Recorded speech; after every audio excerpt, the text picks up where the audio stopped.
සුබ දවසක් ඔබට. අපි බලමු මේ සිස්ටම් එකේ කොහොමද බිල් එකක් හදාගන්නේ කියලා. ඒ කියන්නේ ඉන්වොයිස් එකක් නිකුත් කරන්න තියෙන්නේ මොකද්ද කියලා. මට පළවෙනියෙන්ම කරන්න පුළුවන් මෙතන මේ ඉන්වොයිස් කියන බටන් ක්ලික් කරන්න.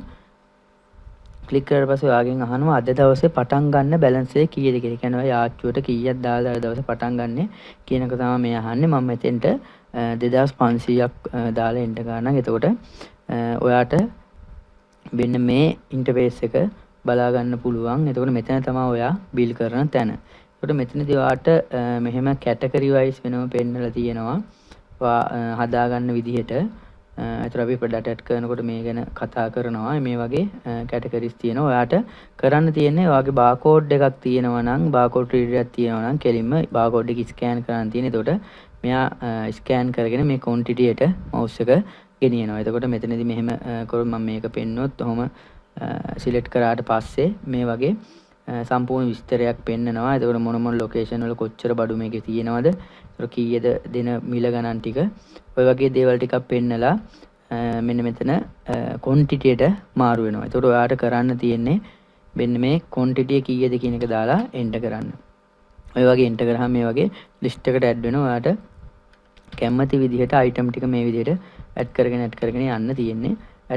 මේ විදිහට ඇඩ් කරගෙන ගියාට පස්සේ ඔයාට පුළුවන් බිල් එක ඉවර කරන්න. එතකොට ඔයාට ඒකට කරන්න තියෙන්නේ කීබෝඩ් එකෙන් කරනවා නම් ෂෝට්කට් එක තමයි ධන, ඒ කියන්නේ නම්බර් පෑඩ් එක වැත්තේ ප්ලස් ලකුණ ධන ලකුණ ප්‍රෙස් කරා නම් ඔයාට පේමන්ට් ඔප්ෂන් ටිකට යනවා. එහෙම නැත්නම් මේ පේමන්ට් කියන එක ක්ලික් කරා නම් ඔයාට මේ විදිහට පේමන්ට් වලට යනවා. මෙතෙන්ට ගියාට පස්සේ මෙයා පෙන්නනවා කොච්චර මුදලක්ද මේ බිල් එකේ වටිනාකම කියලා. ඔයාට තියෙන්නේ අවශ්‍ය මුදල, ඒ කියන්නේ කස්ටමර් ගෙවන මුදල එන්ටර් කරලා මේ විදිහට එන්ටර් කී එක ප්‍රෙස් කරගෙන යන්න. එතකොට වගේ බිල් එකක් ඉෂුව වෙනවා.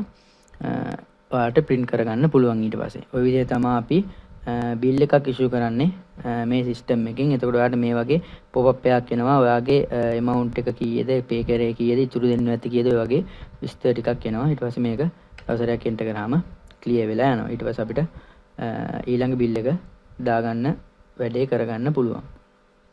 තව එතකොට අපි තවත් දෙයක් මෙතෙන්ට ඇඩ් කරලා තියෙනවා. ඔයාලට ප්‍රොඩක්ට් ලිස්ට් එකේ නැති මොකක් හරි යම්කිසි භාණ්ඩයක් තියෙනවා නම් අපිට ඒ වෙලේ තාවකාල ඉෂුව කරන්න පුළුවන්. ඒකට අපිට තරු ලකුණ පාවිච්චි කරන්න පුළුවන්. තරු ලකුණ ගහලා ප්‍රොඩක්ට් එක මිල එන්ටර් කරලා එන්ටර් කී එක ඔබලා අවශ්‍ය මිල ගන්න, ඒ කියන්නේ ක්වොන්ටිටි ප්‍රමාණය, ඒ කියන්නේ භාණ්ඩ ප්‍රමාණය දාලා එන්ටර් කරන වෙනත් භාණ්ඩ විදිහට අපිට මේ විදිහට ඇඩ් කරගන්න පුළුවන්.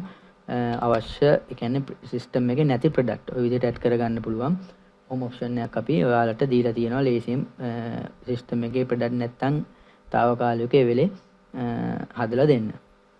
මම හිතනවා ඔයාලට කොහොමද බිල් එකක් ඉෂුව කරගන්න කියන එක පැහැදිලි වෙන්නේ නැති කියලා. එතකොට තව මේකේ ගොඩක් ඔප්ෂන් අපි හදලා තියෙනවා. ඒ ඔප්ෂන් අපි අනිත් වීඩියෝ වලින් ඔයාලා එක කතා කරනවා. එහෙනම් ඔයාලට සුබ දවසක්.